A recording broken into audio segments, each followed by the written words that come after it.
kuzidi kufanya hivyo kwa kadri ya muonavyo siku ile huwa inakaribia. Biblia inatuelekeza kwamba wala tusikose kukusanyika pamoja kama ilivyo desturi ya wengine na kuonyana. Siku ya Sabato iwe ni siku ambayo watu wanakusanyika pamoja kwa ajili ya kujifunza neno la Mungu. Amen. Tunakumbuka uumbaji wa Mungu ulivyokamilika na Sabato ilivyowekwa wakfu kama siku ya ibada. Kwa hiyo yale mambo ya sirini ninayosema kwamba anasema mambo ya sirini ni ya Mungu, lakini mambo iliyofunuliwa ni yetu sisi na watoto wetu. Kwa hiyo kama unasikia kwamba nasema kuna kujenga kaburi, sio kuna kuweka msalaba, sio kuna kufanya nini, vitu hivi vimetengenezwa katika utaratibu wa kipagani. Waadventista wa Sabato hawana mamlaka ya kufanya vitu ambavyo Biblia haiwaagizi. Ninyi ni watumishi ndani ya Kristo, ni wafuasi wake. Kwa hiyo hamtakiwi kufanya vitu ambavyo havijaandikwa kwenye Biblia. Mnatakiwa kufanya vitu ambavyo vimeandikwa, na ndio maana nasema kila andiko lenye pumzi ya Mungu lafaa kwa mafundisho, kuwaonya watu na kuwaadibisha, ili mtu wa Mungu atende haki. Katika waraka wa kwanza wa Yohana sura ya 1 aya ya 8 mpaka ya 10, soma. Kuna mahali ambapo watu wanageuka, wanaacha ukweli wa neno la Mungu, mpaka wanafika mahali nasema mimi sina dhambi kabisa, nimeacha dhambi, nimeokoka kabisa. Yaani wanajipatia ule utakatifu kwamba yeye sasa ni mtu wa Mungu, ameacha dhambi kabisa. Waraka wa kwanza wa Yohana sura ya 1 anzia mstari wa 8 huu.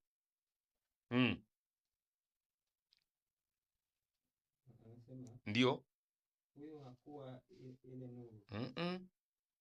Waraka wa kwanza wa Yohana sura ya 1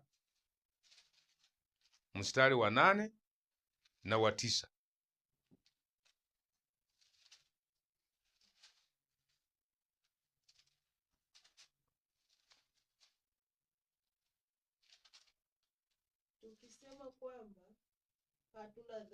Tukisema kwamba hatuna dhambi, twajidanganya wenyewe, wala kweli haimo mwetu. Tukiziungama dhambi zetu, yeye ni mwaminifu na wa haki hata atuondolee dhambi zetu. Tukisema kwamba hatuna dhambi, tunajidanganya wenyewe, wala kweli haimo. Tukitubu dhambi zetu, yeye anatusamehe. Sawa? Tunapotubu dhambi anatusamehe. Kwa hiyo wale wanaosema ya kwamba wao hawana dhambi, wameacha dhambi, wasema wametubu kabisa, yani wao yani wanapotea. Waraka wa kwanza wa Yohana sura ya 1 mstari wa 8 na wa 9. Kwa hiyo ninyi waitalula mmepewa nafasi ya kuwa mabalozi wa Yesu katika eneo hili. Ninyi ni watumishi wa Mungu katika utumishi mwema. Bwana amewachagua ili kwamba ninyi muwe nuru kwa eneo hili. Watu wanapowatazama waelewe ya kwamba ninyi ni wanafunzi wa Yesu. Kwa hiyo kwa wakati huo tunarudi sasa pale kwenye kile kipengele ambacho kinaelezea habari ya amri ya Jumapili itakavyokuwa. Pale Marekani agenda hii ya amri ya Jumapili kuipitisha kwa siku ya ibada imepelekwa bungeni. Na baada ya kupelekwa bungeni kule wanaijadili ili kuipitisha, wataanza wa Marekani kwanza, ndipo itakuja kwa dunia nzima. Kwa hiyo hata huku mtasikia sasa mna watendaji wa vijiji, mna mtendaji, mna mwenyekiti, mna wajumbe, mna diwani, mna mbunge, mna mkuu wa wilaya, mna watendaji kata, mna watu gani? Hawa ni marafiki zenu kwa leo, kwa sababu ndio viongozi kabla vuguvugu halijafanya nini. Saa itakapofika, watakapoambiwa, mtaitwa kwenye mikutano ya vijiji. Unaelewa? Mtaitwa kwenye mikutano. Watawaita kwanza vitongoji, watawaambia tumeambiwa watu wote sasa tuanze kupumzika Jumapili, watu wasifanye kazi. Watakapofika kwa vitongoji, litaenda ofisini. Baada ya kufika ofisini, mtatangaziwa kwamba Jumapili asionekane mtu akifanya kazi. Wasabato, kama mna maeneo ya kukimbilia kwa wakati mwanzo ile safari ya kuhama miji, mtanyang'anywa mashamba, mtaanza kuuza na kununua kwa kutumia kadi. Kama huna hiyo kadi, utaruhusiwa kuuza, utaruhusiwa kununua, utaruhusiwa kujenga. Huduma zote utanyimwa. Majengo ya ibada ambayo mtakuwa nayo watanyang'anya. Sasa sikiliza, soma Ufunuo sura ile ya 13 aya ya 18. Niwaambie kitu, mstari wa 18. Kama hamutatii hiyo mamlaka, nataka niwatajie hiyo mamlaka. Kama hamutatii hiyo mamlaka, hamutaruhusiwa kufanya kitu chochote. Isome hapo. Hapa ndipo penye hekima. Yeye aliye na akili hesabu ya mnyama huyo. Maana ni hesabu ya kibinadamu, na hesabu yake ni 666. Hesabu hiyo ya mnyama, yani jina la upapa. Kwa Kilatini papa anaitwa Vicarius Filii. Kwa Kilatini papa anaitwa Vicarius Filii. Zile namba ni za Kilatini au Kirumi. Kwa Kiswahili anaitwa badala ya mwana wa Mungu duniani. Anaitwa badala ya mwana wa Mungu wapi? Duniani.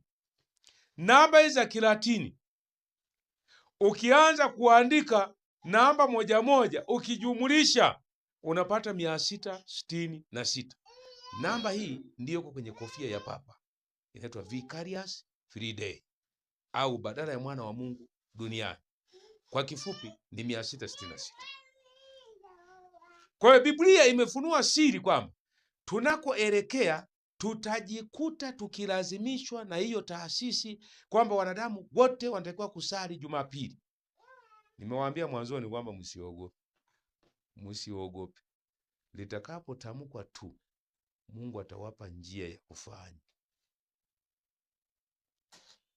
Hakuna hata mmoja atakayeuliwa. Japo hasira zitapanda, na kibaya zaidi, mmesikia ya kwamba mwaka huu kuna mvua za El Nino. Mna taarifa? Mvua zinazonyesha mwaka huu ni za aina yake, na hizi ndizo zinazoamsha hasira kwa yule mnyama, ili kulazimisha watu wafanye, kwa kisingizio ya kwamba mambo haya ni kwa sababu watu wanafanya kazi siku ya Jumapili. Ukisoma roho ya unabii inaeleza kwamba mambo haya yatakapokuwa yamepamba moto, watakuwa na hasira kwamba wanahitaji kuwakamata na kuwaadhibu watu hao wanaofanya kazi siku ya Jumapili. Ila msiogope. Hakuna mtu hata mmoja atakayeuliwa. Mtaondolewa katika miji. Yaani hapa watakuja watu ambao ninyi hamwajui. Kwambia mama, twende. Ondoka katika mji huu. Utaanza kusita sita, sijui nini, utashikwa mkono.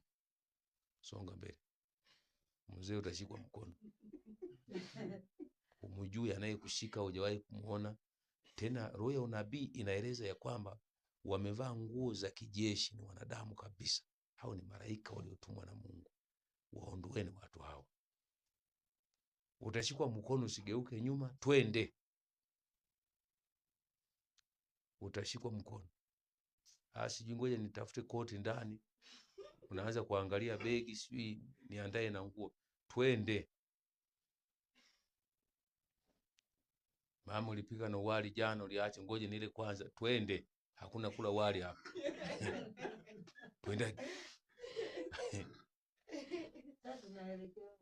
Watawaongoza mpaka mahali mtakapofichwa kwa wakati huo, wakati majanga ya dunia yanaendelea, ninyi mtakuwa katika maeneo mbashara, maeneo yaliyo salama kabisa. Mapigo 7 yanapoanza, mapigo 7 ya mwisho yanapoanza, kwenu ninyi hamutakutwa na mapigo. Kutakuwa na ulinzi wa Mungu.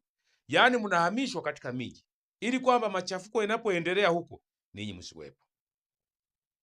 Kule Misri wana wa Israeli katika mji wa Gosheni, wakati mapigo yalipokuwa yanaanza, eneo lao waliokuwa wanaishi, wana wa Israeli hawakukutwa na mapigo. Yaani mvua zilikuwa zinanyesha kwa wao, jua linawaka. Sasa pale kwa Musa, mbona Musa alipoenda kuomba kwa Mungu, mbona yalifanyika machafuko mengine? Yaani iko hivi. Yaani Musa mtumishi wa Mungu, kuna wakati ambao wana wa Israeli walipohama kutoka Misri, alipokuwa mlimani kuomba, walijichafua wakatengeneza king'ombe, wakaanza kufanya nini? Kusujudia. Lakini kabla ya kuondoka Misri, maisha yao yalikuwa ya namna gani? Walikuwa katika mji wa Gosheni. Mapigo yalipokuwa yanaanza, wao kwenye mji wa Gosheni hawakukutwa na mapigo ya aina yoyote. Kulikuwa na mvua za mawe. Yaani ile mvua ya mawe ilikuwa na puruni, miti hiyo majani yote yanatoka, matunda yote yanatoka. Kwa hiyo fimbo tu zinabaki. Mbona Musa alitamka atakayonifuata mimi anifuate, ambayo hata nifuata atajua aende apite njia hii. Pale ilikuwa ni kipindi kile ambacho akina Kola walianza kufukiza uvumba katika eneo ambalo hawakuruhusiwa. Kwa hiyo kwa wakati ule Mungu alichukizwa, kwa sababu kitu kinachoitwa cha mtumishi fulani kufanya wewe hakikuhusu. Mimi nikikutwa na batiza, hiyo kazi sio yangu mimi kwa wakati huu. Japo tunaambiwa ya kwamba vuguvugu la Jumapili tutakapoanza kuondoka kwenye miji, wote ninyi mtakuwa na kibali cha wale ambao wanaamini kule. Huko utabatiza huko, utapewa kibali kwamba sasa fanya, ili wale watu waingie kwenye ushirika. Lakini kwa wakati huu kwenye amani hii hamutaruhusiwa ninyi wala mimi kufanya huduma, ni ya mtu mwingine. Kola aliingilia akaanza kufukiza mahali ambapo hakuruhusiwa. Akasema, wewe Musa, unajifanya wewe ndo mwenyewe kuliko sisi. Sisi wote tuna haki. Akachukua chetezo akaingia kufukiza. Mungu akamwambia Musa, njoo. Na Miriam, Haruni, njoni hapa. Tulieni hapa. Musa akaagizwa na Mungu, ikabidi kuwa na utengano. Akasema wale walio upande wa Musa wasimame, walio upande wa Kora wasimame. Maelfu ya watu wakaenda kwa Kora, wengine wakaenda kwa Musa. Musa akasema, mimi nimetumwa na Mungu. Na kama mimi sikutumwa na Mungu, basi leo ndio mtakayoona. Leo mtafahamu. Musa ndipo akasema ya kwamba wale wote walio upande wa mimi wanaamini ya kwamba nimetumwa na Mungu, wasimame kwao. Wakasimama. Akasema, nawaambia hivi, ninyi leo hawa watu walio upande wa Kora hamutawaona milele. Ndipo pale nasema ardhi ile ikapasuka chini. Pale hakupiga, ikapasuka. Ilipopasuka wale watu wakaingia ndani. Walipoingia ndani, udongo ule ukawafunika, alafu moto ukawaka juu. Unajua yani Mungu alifanya nini? Zamani tulikuwa tunatengeneza yale mawe, unakoka moto kwenye yale mawe, unaweka viazi. Ukishaweka viazi, unapiga yale mawe, unakoka moto juu. Kwa hiyo hata hao walioanzisha huo mfumo wa kutengeneza hivi, naona waliiga kile alichokifanya Mungu siku ile. Yaani wale walishuka kwenye shimo wako hai na moto ukaja. Kwa hiyo waliiva vizuri, walibanikwa pale chini. Kwa lugha nyingine nasema wale walikuwa wanachoma viazi walikuwa wanaita kimbwegea, sawa? Unapanga yale mawe, ukishapanga hapa unakoka moto. Ukikoka moto, unatoa ule moto, unaweka viazi, unapiga yale mawe, unaweka moto juu. Ndivyo alivyofanya Mungu. Naona waliiga, walisoma pengine Biblia wakaiga. Na Mungu akawafanya wakashuka shimoni, udongo kajirudishia, uliporudishia moto ukashuka juu ukawabanika. Kwa hiyo watu wa Mungu kwa wakati huo mtashikwa mikono na kuondolewa katika miji. Sikiliza kile unachoambiwa, twende, nenda kule unakoambiwa. Utakapokuwa huko, tunaambiwa ya kwamba mtakapokuwa mmeingia katika maeneo hayo, mtakula na kushiba, kwa sababu vinatoka moja kwa moja kwa Mungu. Anatunza watu wake kabla ya kunyakuliwa kwenda mbinguni. Wakati wenzenu huku wanalia na mapigo, maji yamegeuka kuwa damu, hawawezi kunywa damu, vyakula vya shida, mvua zinanyesha, mapigo ya kila aina, watu wanahangaika, ninyi mpo katika amani. Malaika wa Mungu wako pamoja na ninyi, mnakula na kusanza.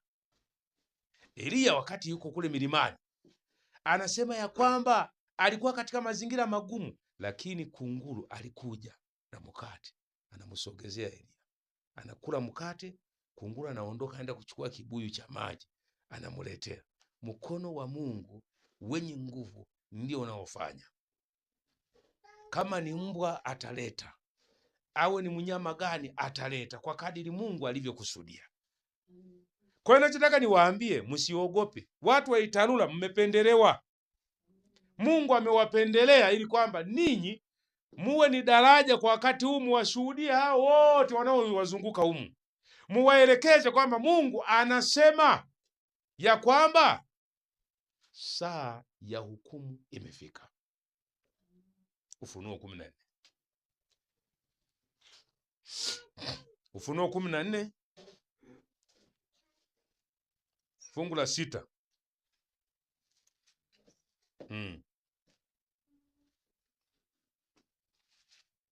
14:6.